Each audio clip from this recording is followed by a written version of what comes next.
আসসালামু আলাইকুম। সকাল ৯টা বেজে ২৫ মিনিট। আজ শুক্রবার। বাংলাদেশ বেতার কক্সবাজার। স্থানীয় খবরে স্বাগত জানাচ্ছি রেজাউল আমিন মোর্শেদ। প্রবাল দ্বীপ সেন্ট মার্টিন থেকে ফেরার পথে বিকল হয়ে পড়া জাহাজের ক্রুসহ ৭১ জন যাত্রীকে উদ্ধার করেছে বিজিবি, কোস্টগার্ড। টেকনাফের সেন্ট মার্টিন থেকে কক্সবাজারগামী পর্যটকবাহী জাহাজ এমভি গ্রিনল্যান্ড গতকাল রাতে ইঞ্জিন বিকল হয়ে বাহারছড়া ইউনিয়নের কচ্ছপিয়া এলাকায় সাগরে আটকে পড়ে। টেকনাফ উপজেলা নির্বাহী কর্মকর্তা শেখ এহসান উদ্দিন জানান, উপজেলা প্রশাসন, নৌবাহিনী, কোস্টগার্ড, পুলিশ, বিজিবি ও স্থানীয় জেলেদের সহায়তায় জাহাজে অবস্থানরত ৭২ জন পর্যটককে উদ্ধার করে রাত ১০টায় ৩টি যাত্রীবাহী বাস যোগে কক্সবাজার নিয়ে যাওয়া হয়। পর্যটকদের কেউ হতাহত হয়নি বলেও জানান তিনি। সংশ্লিষ্ট সকলের সার্বিক সহযোগিতায় নিরাপদে কোলে ফিরে আসতে পেরেছেন বলে জানান উদ্ধার হওয়া পর্যটকগণ। কক্সবাজারে বাংলাদেশ সিভিল সার্ভিস ক্যাডারে কর্মরতদের সংগঠন আন্তঃক্যাডার বৈষম্য নিরসন পরিষদের মানববন্ধন কর্মসূচি পালিত হয়েছে। গতকাল মা ও শিশু হাসপাতাল কেন্দ্র প্রাঙ্গণে বিসিএস পরিবার পরিকল্পনা ক্যাডারের আয়োজনে ঘণ্টাব্যাপী এই মানববন্ধন অনুষ্ঠিত হয়। মানববন্ধনে পরিবার পরিকল্পনা বিভাগের medical officer, consultant, junior consultant, সহকারী সার্জনসহ সংশ্লিষ্টরা বক্তব্য রাখেন। এ সময় তারা বলেন, সিভিল সার্ভিসের কার্যকর সেবা নিশ্চিত করতে আন্তঃক্যাডার বৈষম্য নিরসন পরিষদ থেকে পেশাভিত্তিক মন্ত্রণালয় প্রতিষ্ঠার দাবি জানানো হয়েছে। এর ফলে প্রতিটি মন্ত্রণালয়ে স্ব ক্যাডারের অভিজ্ঞ ও দক্ষ কর্মকর্তারা পদায়িত হওয়ার সুযোগ পাবেন।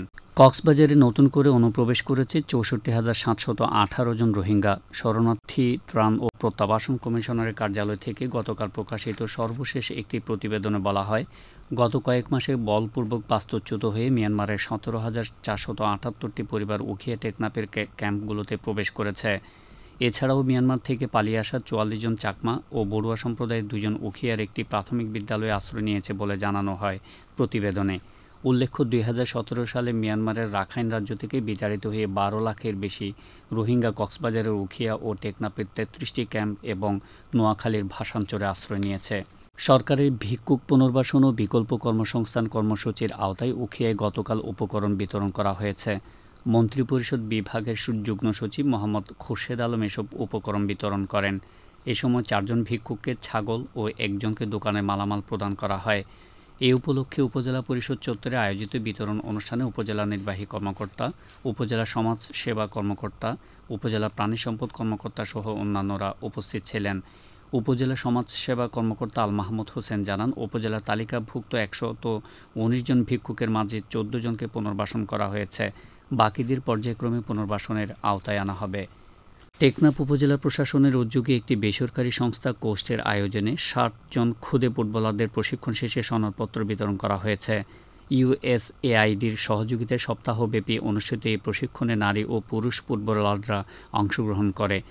গতকাল উপজেলা পরিষদ পাবলিক হল মিলনায়তনে কোস্টের প্রতিনিধি মোহাম্মদ জাহাঙ্গীর আলমের সভাপতিত্বে উপজেলা নির্বাহী কর্মকর্তা শেখ এহসান উদ্দিন প্রধান অতিথি হিসেবে সনদপত্র বিতরণ করেন। এ সময় উপজেলা পরিষদের কর্মকর্তা, জনপ্রতিনিধি, খেলোয়াড়সহ সংশ্লিষ্টরা উপস্থিত ছিলেন।